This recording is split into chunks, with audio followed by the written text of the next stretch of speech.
Hi, I'm Owen Canfield with the opinion page of the Oklahoman, joined as I am every Friday by Mike McNutt, Chief Capital Correspondent.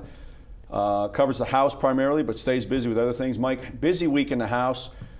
They passed a bill that would allow some folks to bring concealed weapons to career tech campuses. They passed a bill that would crack down on illegal immigration.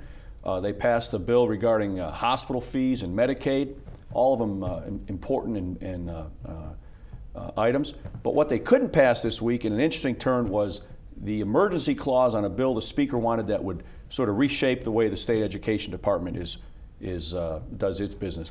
Tell us a little bit about how that happened and what that may portend for the rest of the session. Well, we've been talking about and writing about since about November.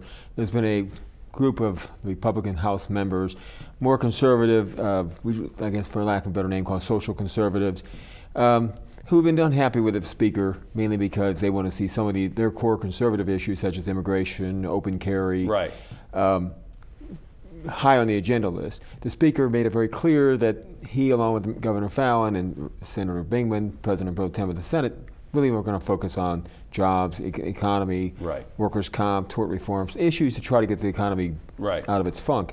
And so that's been kind of going on for quite a while, sure, festering. And so we saw this happen Monday when the Speaker had this bill to reorganize. We all remember what happened in the Education Board right meeting when Superintendent Barisi, her first meeting, kind of a shake-up, dust-up with all that. So this was kind of a bill that leadership, the Republican leadership, thought, hey, we'll just reorganize the board members, take away some of their duties. Right. And the bill passed last week, and then when they tried to get an emergency clause, which would make it be effective as soon as the governor signed it, right, it needs 2/3.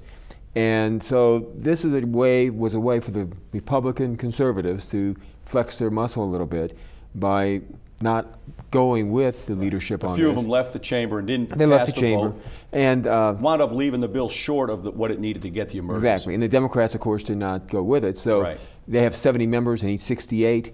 And with all the Democrats voting against it, and then you only need 3 or 4 right to walk out. Sure. So they had what they called a call of the House, in which the sergeants go up and round up. Right. If they're in a building. If not, they can actually call the patrol to catch them and bring them back. They locked it. They put the guards in front of the doors and try to get the members back that way. But despite all that, for about an hour, they still couldn't get the emergency pass. What it means in the future, we'll find out this week. Next week, deadline to get the House bills out of the House. Right. And the Democrats are negotiating with the Speaker Steele to see if he can get some more support from the Democrats on some key bills. To sort of offset these guys who might try to make the Speaker's life. To lessen their influence on, right, and it could hurt the Speaker on some of his bills, and especially some emergencies when it gets to appropriation bills. Right. Well, interesting times as always at the Capitol, Mike. There's a million things we could talk about, don't have the time. We'll see you next week. Have a good spring break. And we invite you to read Mike's stuff every day in the Oklahoman and on News OK.